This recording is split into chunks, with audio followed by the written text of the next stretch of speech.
اللہ اللہ اللہ اللہ تعالیٰ کے فضل و کرم و احسان سے رمضان المبارک بخیر و عافیت اللہ تعالیٰ نے گزروایا، اور رمضان کے بعد چونکہ آپ سے گفتگو ہو رہی ہے تو اگرچہ دیر سے ہی صحیح، لیکن میری طرف سے آپ تمام سننے والوں کو عید کی مبارک ہو، اور روزوں کی بھی مبارک ہو، اور جن ہمارے بھائی بہنوں سننے والوں نے توبہ کی ان کو توبہ کی بھی مبارک ہو، کہ توبہ پر اللہ تعالیٰ یوں کر دیتا ہے جیسے آج ماں کے پیٹ سے جنم لیا ہو۔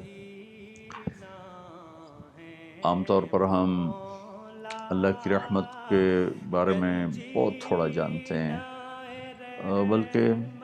یقیناً انسان تھوڑا ہی جانتا ہے اس کی ہر صفت کے بارے میں۔ وہ لامحدود ہے، ہم محدود ہیں، لیکن لاشعور میں ہم نے اللہ کو دنیا کے بادشاہوں کی طرح سمجھا ہوا ہے کہ جیسے وہ سخت گیر ہیں اور پکڑنے والے، مار دھاڑ والے۔ اللہ تو کرم ہی کرم ہے، رحم ہی رحم ہے۔ البتہ اس کا انصاف قانون ہے کہ اللہ تعالیٰ نے ام نجعل المتقین کالفجار، یہ بتا دیا کہ میں تقوی والے اور نافرمان کو برابر نہیں کر سکتا، لیکن نافرمان کے لیے کتنا خوبصورت راستہ بتایا، ان تابوا فانا حبیبہم، سبحان اللہ، کہ اگر وہ توبہ کر لیں تو اسی وقت میں ان کا محبوب بن جاتا ہوں۔ تو اللہ کی رحمت وسیع ہے، اور انسان گناہ گار ہے، جب کبھی خطا ہو اس پہ باقی نہیں رہنا چاہیے، فوراً توبہ کرنی چاہیے۔ میرا اللہ اپنے فضل و کرم سے معاف کرنے میں بہت طاقت رکھتا ہے اور بہت خوش ہوتا ہے۔ تو خیر، ضمناً بات آ گئی، اللہ تعالیٰ نے ہمیں شوال کی مہلت دی ہے، شوال کا مہینہ دیا ہے، اور اللہ نے جناب رسول اللہ صلی اللہ تعالیٰ علیہ وسلم کی طفیل اس امت کے لیے بہت آسانیاں، بہت نرمیاں کر دی ہیں۔ رمضان میں روزہ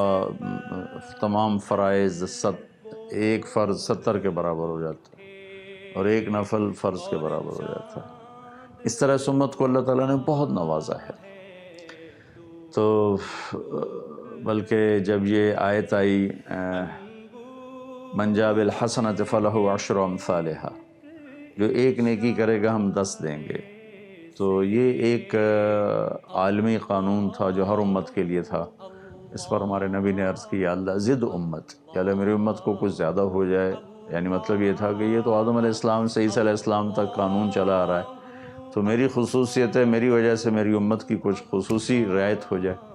تو اللہ تعالیٰ نے اس پر دوسری آیت اتاری، من ذا الذی یقرض اللہ قرضا حسنا فیضاعف لہ اضعافا کثیرا،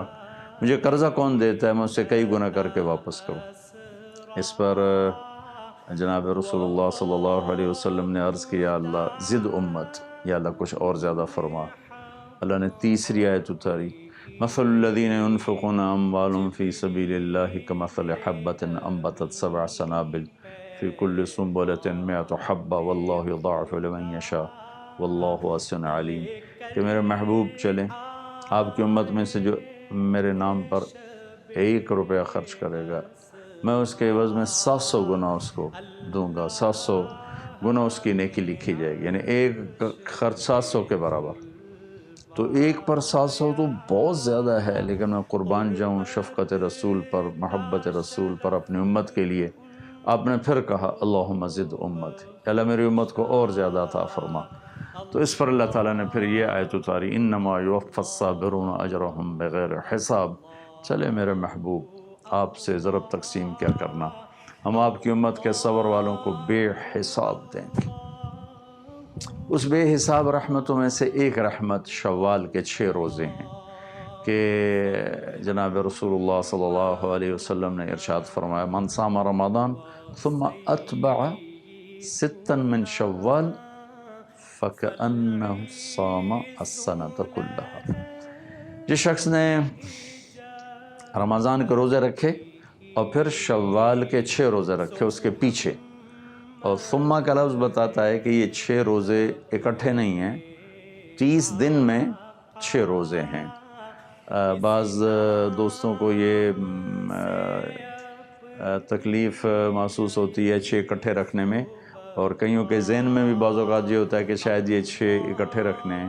رمضان کی طرح ایسا نہیں، ثم کا مطلب ہوتا ہے کہ اس پورے مہینے میں یکم سے 29 کے 30 کے دوران جو 6 روزے رکھ لے گا تو پورے سال کے روزے رکھنے کا اسے اجر مل جائے گا، کہ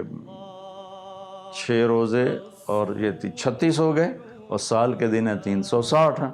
تو 36 روزوں کے بدلے میں 360 روزے رکھنے کا اللہ تعالیٰ اسے اجر نصیب فرمائیں گے۔ اور پھر یہ جو قرآن کی فضیلت الصائمین والصائمات، روزہ رکھنے والے مرد، روزہ رکھنے والی عورتیں جو کثرت سے روزہ رکھتے ہیں وہ تو اپنی جگہ پر ان کا اجر بے شمار ہے، لیکن جو تھوڑا کر کے بھی کثرت والوں کے ساتھ ہو جائے، ان کا شریک ہو جائے، ان کی برکتیں اس کو مل جائیں، تو اللہ کے محبوب نے فرمایا کہ جو یہ شوال کے 6 روزے رکھ لیتا ہے تو ایسا جیسے اس نے پورے سال کے روزے رکھ لیے، اور سارے سال کا وہ روزے دار ہے۔ اور وہ جو جنت کے 8 دروازوں میں سے ایک دروازہ ہے جس کا نام ہے ریان، تو وہ صرف روزے والوں کے لیے کھولا جائے گا، اور جو اس میں سے گزر جائیں گے وہ دروازہ بند کر دیا جائے گا۔ تو یہ جو خواتین، جو حضرات، جو جوان، جو چھوٹے بڑے، یہ پورے سال کا اجر لینا چاہیں مختصر وقت میں تھوڑی مشقت کے ساتھ، تو یہ 6 روزے اگر رکھ لیے جائیں تو پورے سال کے روزہ دار کہلانے کا اللہ تعالیٰ اجر نصیب فرما دیتا ہے۔ یہ جناب رسول اللہ صلی اللہ تعالیٰ علیہ وسلم کی طفیل، ہمیں یہ سہولتیں ملی ہیں جو میرے مالک نے ہمیں عطا فرمائی ہیں، اور ان کا پھر کوئی حد و حساب نہیں، کوئی شمار نہیں۔ اس لیے ایک دفعہ موسیٰ علیہ السلام نے اس امت کے جب فضائل سنے تو کہنے کہ یا اللہ یہ امت تم مجھے ہی دے دے، تو اللہ نے کہا نہیں موسیٰ، یہ میرے محبوب کی امت ہے جو سب سے آخر میں آنے والے ہیں۔ اس امت کی نبیوں نے تمنا کی کہ یہ امت ہمیں دے دی جائے، لیکن اللہ تعالیٰ نے ہمارا نصیب بنایا کہ ہمیں جناب رسول اللہ صلی اللہ تعالیٰ علیہ وسلم کا امت ہی بنایا، اور ساری سہولتوں کے بعد اور ساری آپ کے طفیل جو نعمتیں ملی ہیں، اس کے بعد ایک ایسی نعمت ہے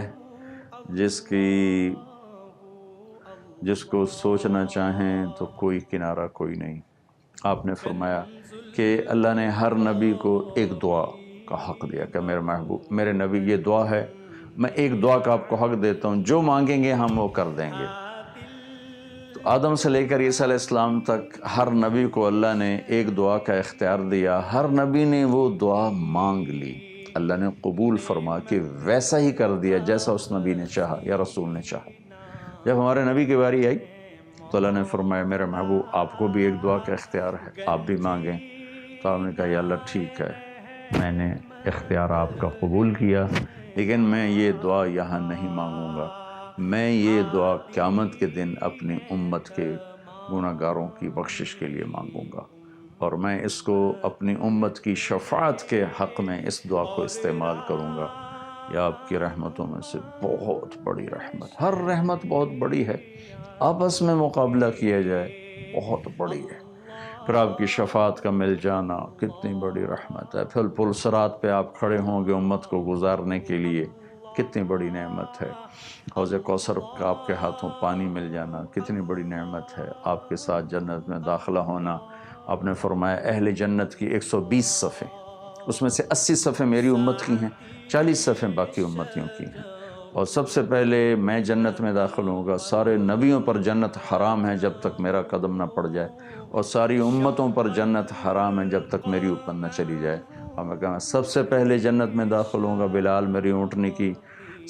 رسی پکڑ کے میرے ساتھ ہوگا، میرے لیے دروازہ کھلے گا، اور میرے ساتھ سب سے پہلے میری امت کے غریب لوگ داخل ہوں گے، باقی لوگ بعد میں داخل ہوں گے۔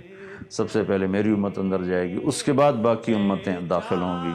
یہ جناب رسول اللہ صلی اللہ تعالی وسلم کی طفیل جو ہمیں نعمتیں ملی ہیں وہ میں نے مختصر ذکر کی ہیں، چند ایک ان میں سے یہ 6 روزے بھی ہیں۔ جو دوست، جو مرد، جو حضرات، جو خواتین مستورات رکھنا چاہیں ان کے لیے بہت بڑی فضیلت ہے۔ سارے سال کے روزے داروں نے اللہ تعالیٰ انہیں اجر نصیب فرمائے گا۔ اللہ تعالیٰ ہمیں عمل کی توفیق بخشے۔ السلام علیکم۔ ایک اشارے سے